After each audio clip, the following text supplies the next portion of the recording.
ಇರುತ್ತೆ. ಅದರಿಂದ ಭಕ್ತರು ಶಿವನೇ ಇಲ್ಲಿ ಡಮರುಗ ನಡೆಸ್ತಾ ಇದ್ದಾನೆ ಅಂತ ಅನ್ಕೋತಾರೆ. ಯಾಕೆ ಈ ಕೈಲಾಸ ಪರ್ವತನ ಹತ್ತಕ್ಕಾಗಲ್ಲ ಅಂದ್ರೆ ಸುಮಾರು ಜನ ಹತ್ತಕ್ಕೆ ಟ್ರೈ ಮಾಡಿ ಹತ್ತಿರೋರಲ್ಲಿ ಅಲ್ಲೇನೋ ನೋಡಿ ಭಯ ಪಟ್ಟಿದ್ದಾರೆ ಅಥವಾ ಕಾಣೆನೇ ಆಗಿದ್ದಾರೆ ತುಂಬಾ ಜನ. ಅದರಿಂದ ಈ ಪರ್ವತ ಹತ್ತೋದನ್ನ ಸಂಪೂರ್ಣ ನಿಷೇಧ ಮಾಡಿದ್ದಾರೆ.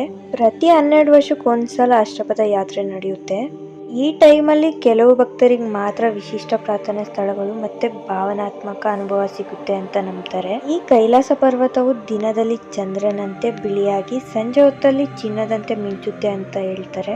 ಸ್ವಲ್ಪ ಜನ ಈ ಪರ್ವತದ ಮೇಲೆ ಓಂ ಚಿಹ್ನೆ ಮತ್ತೆ ತ್ರಿಶೂಲದ ಗುರುತೆಲ್ಲ ನೋಡಿದ್ದಾರೆ. ಈ ಪರ್ವತದಲ್ಲಿ ತೀಕ್ಷ್ಣ ಹವಾಮಾನ ಮತ್ತೆ ಕಡಿಮೆ ಆಮ್ಲಜನಕ ಇದ್ರೂನು ಈ ಪ್ರದೇಶದಲ್ಲಿ ಸ್ವಲ್ಪ ಸಾಧುಗಳು ದಶಕದಿಂದ ಬದುಕ್ತಾ ಇದ್ದಾರೆ. ಅವ್ರಿಗೆ ಯಾವ ರೋಗನೂ ಇರೋದಿಲ್ಲ. ಅವರು ಆಹಾರ ಕಡಿಮೆ ತಿಂತಾರೆ ಮತ್ತೆ ಶಿವನ ಧ್ಯಾನದಲ್ಲೇ ಕಾಲ ಕಳೀತಾರೆ. ಈ ಪರ್ವತದ ಹತ್ರ ಹೋಗಿದ್ದವ್ರಿಗೆ ಟೈಮ್ ಏರುಪೇರು ಆಗಿದ್ದು ಅನುಭವ ಆಗಿದೆ. ಒಂದಿಬ್ಬರು ಜನ ಒಂದೇ ಟೈಮಲ್ಲಿ ಸ್ಟಾರ್ಟ್ ಮಾಡ್ತಾರೆ ಯಾತ್ರೆ ಮಾಡಕ್ಕೆ. ಅದಾದ್ಮೇಲೆ ಅವರಿಬ್ರು ಒಟ್ಟಿಗೆ ಸೇರಿದಾಗ ಇಬ್ಬರು ಟೈಮಿಂಗ್ಸು ಚೇಂಜ್ ಆಗಿರುತ್ತೆ. ಇದು ಯಾಕೆ ಅಂತ ಯಾರ ಕೈಯಲ್ಲೂ ಸಾಬೀತು ಮಾಡೋಕ್ಕಾಗಿಲ್ಲ. ಆದರೆ ಸ್ವಲ್ಪ ಜನ ಹೋಗಿರೋರು ಈ ರೀತಿ ಆಗಿದೆ ಅಂತ ಹೇಳಿದ್ದಾರೆ. ಈ ಪರ್ವತ ಹತ್ಬೇಕಾದ್ರೆ ಟೈಮ್ ಬೇಗ ಹೋಗುತ್ತೆ.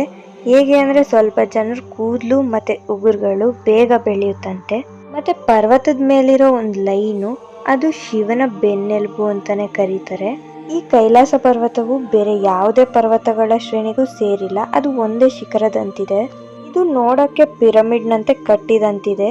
ಇದು ಪ್ರಕೃತಿಯ ನಿರ್ಮಿತವೋ ಅಥವಾ ಮಾನವನ ಸೃಷ್ಟಿಯೋ ಅನ್ನೋ ಚರ್ಚೆ ಇನ್ನೂ ನಿಂತಿಲ್ಲ. ಅಷ್ಟಪದ ಅನ್ನೋ ಒಂದು ಪುರಾತನ ಶಿಲಾ ದೇವಾಲಯ ಕೈಲಾಸದ ಪರ್ವತ ಇರೋ ಒಂದು ಪರ್ವತದಲ್ಲಿತ್ತು.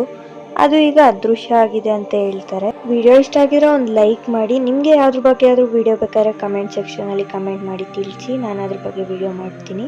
ನಾನು ಮಾಡಿದ ವಿಡಿಯೋಸ್ ಪ್ರತಿಯೊಂದು ನಿಮಗೆ ಬರಬೇಕಂದ್ರೆ ನನ್ನ ಅಕೌಂಟ್ನ ಫಾಲೋ ಮಾಡಿ, ನನ್ನ ಯೂಟ್ಯೂಬ್ ಚಾನಲ್ನ ಸಬ್ಸ್ಕ್ರೈಬ್ ಮಾಡಿಕೊಂಡು ಬೆಲ್ ಐಕಾನ್ನ ಕ್ಲಿಕ್ ಮಾಡಿ. ಅದರಿಂದ ನಿಮಗೆಲ್ಲ ವಿಡಿಯೋಸ್ ಬರುತ್ತೆ.